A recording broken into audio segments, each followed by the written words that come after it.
Young beauty Sreeleela career ప్రస్తుతం అదృష్టం ఆవగించంతైతే దరిద్రం దబ్బకాయంత అనే సామెతకు అద్దం పడుతోంది.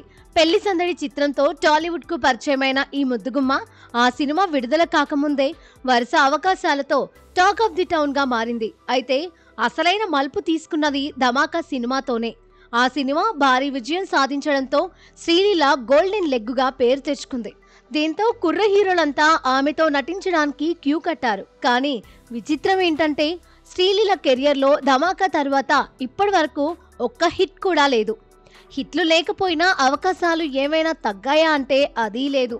పరాజయాలు వెంటాడుతున్నా ఈ బ్యూటీకి వరుస ఛాన్సులు పడుతూనే ఉన్నాయి. ఆమె స్టార్డమ్ ఏమాత్రం తగ్గలేదనేందుకు ఇదే నిదర్శనం. అయితే హిట్ల అదృష్టం మాత్రం ఆమెకు అందని ద్రాక్షలా మిగిలిపోయింది.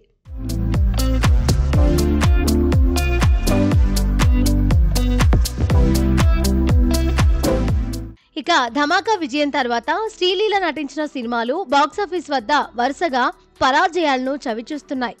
Skanda, Adikeshava, extraordinary man, Robin Hood, junior ఇలా ఆమె అడుగుపెట్టిన ప్రతి సినిమా దారుణంగా ఫ్లాప్ బాట పట్టాయి. మధ్యలో భగవంత్ కేసరి విజయం సాధించినప్పటికీ ఆ క్రెడిట్ మొత్తం సీనియర్ హీరో బాలకృష్ణ ఖాతాలోకి వెళ్ళింది. ఆమెకు కాసుల వర్షం కురిపించే సోలో హిట్ మాత్రం దక్కలేదు.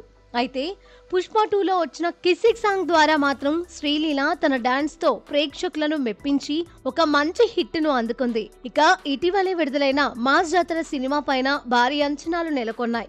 ధమాకా కాంబో మళ్లీ మ్యాజిక్ చేస్తుందని ఆశించిన ప్రేక్షకులకు ఈ చిత్రం మరోసారి నిరాశనే మిగిల్చింది.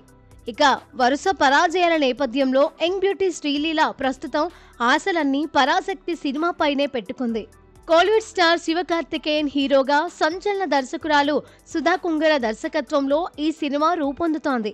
ఈ చిత్రంలో అథర్వ, రవిమోహన్, శ్రీలీల కీలక పాత్రల్లో నటిస్తున్నారు. ఇప్పటి వరకు తన సినిమాల్లో కేవలం పాటలు, రొమాన్స్ కే పరిమితమైన శ్రీలీల పరాశక్తిలో మాత్రం ఒక పవర్ఫుల్ పాత్రలో కనిపించబోతున్నట్లు తెలుస్తోంది. ఇప్పటికే ఈ చిత్రం నుంచి విడుదలైన పోస్టర్లు సినిమాపై భారీ అంచనాలు పెంచాయి. శ్రీలీల కెరియర్ కు ఈ సినిమా విజయం అత్యంత కీలకం. ఒకవేళ పరాశక్తి కూడా పరాజయాన్ని చవిచూస్తే ఆమె కెరియర్ అగమ్యగోచరంగా మారే ప్రమాదం ఉంది. మరి ఈ కీలకమైన చిత్రంతోనైనా ఈ గోల్డెన్ లెగ్ హీరోయిన్ మళ్ళీ విజయాల ట్రాక్ లోకి వస్తుందో లేదో వేచి చూడాలి.